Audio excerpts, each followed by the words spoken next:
Hey, this is Pastor Laf. Thank you for joining me today. We are looking in Psalm chapter 37. Let me read it again through the first 20 verses. Do not fret because of evildoers, nor be envious of the workers of iniquity, for they shall soon be cut down like the grass and wither as the green herb. Trust in the Lord and do good. Dwell in the land and feed on his faithfulness. Delight yourself also in the Lord, and he shall give you the desires of your heart. Commit your way to the Lord. Trust also in him, and he shall bring it to pass. He shall bring forth your righteousness as the light, and your justice as the noonday. Rest in the Lord and wait patiently for him. Do not fret because of him who prospers in his way, because of the man who brings wicked schemes to pass. Cease from anger and forsake wrath. Do not fret, it only causes harm. For evildoers shall be cut off, but those who wait on the Lord shall inherit the earth.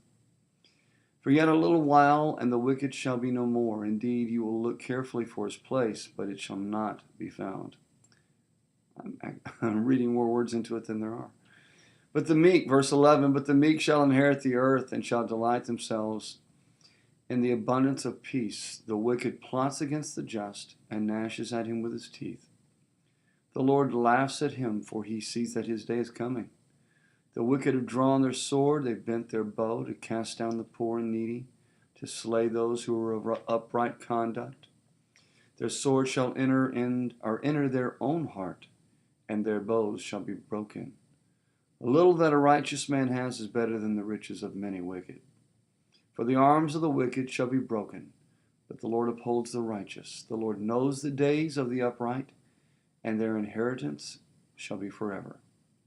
They shall not be ashamed in the evil time, and in the days of famine they shall be satisfied. But the wicked shall perish, and the enemies of the Lord, like the splendor of the meadows, shall vanish.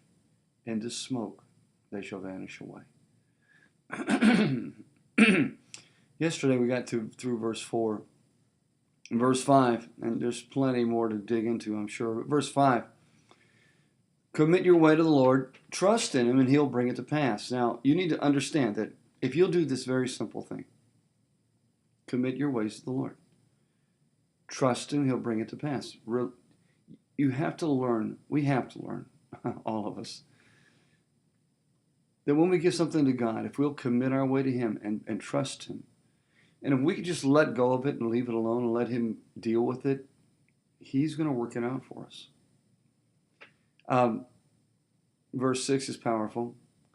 He'll bring forth your righteousness as the light and your justice as the noonday. That's if you have righteousness and if you're doing justice. Remember, nothing is hidden from the Lord, and sometimes we think that we can hide things from him and get away with stuff, and we can't.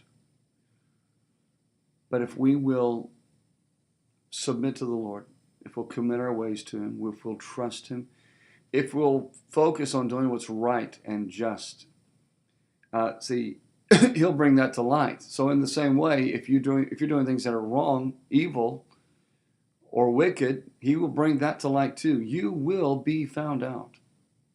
As a matter of fact, you already are. He knows who you are in the secret places.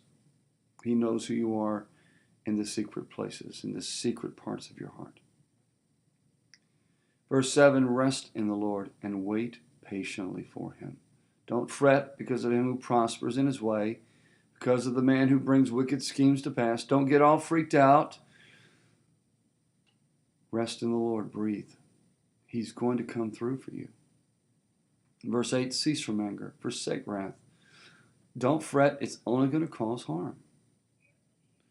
For evildoers shall be cut off, but those who wait on the Lord shall inherit the earth.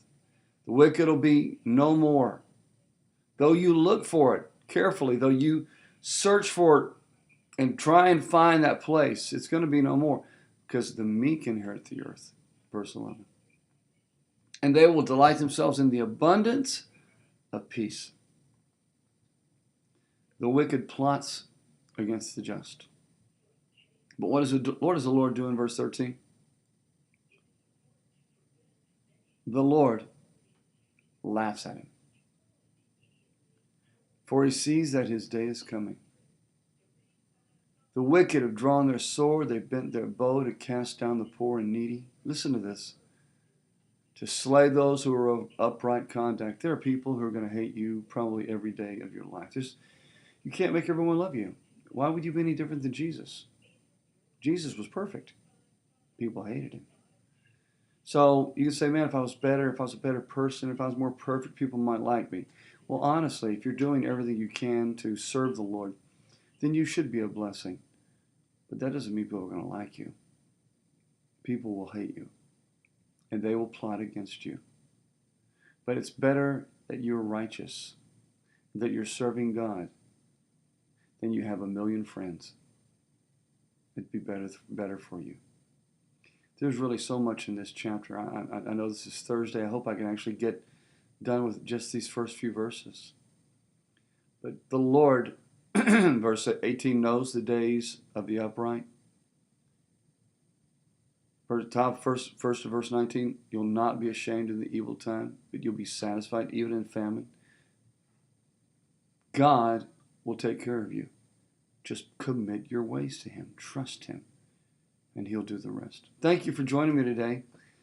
I hope you have a blessed day. Bye-bye.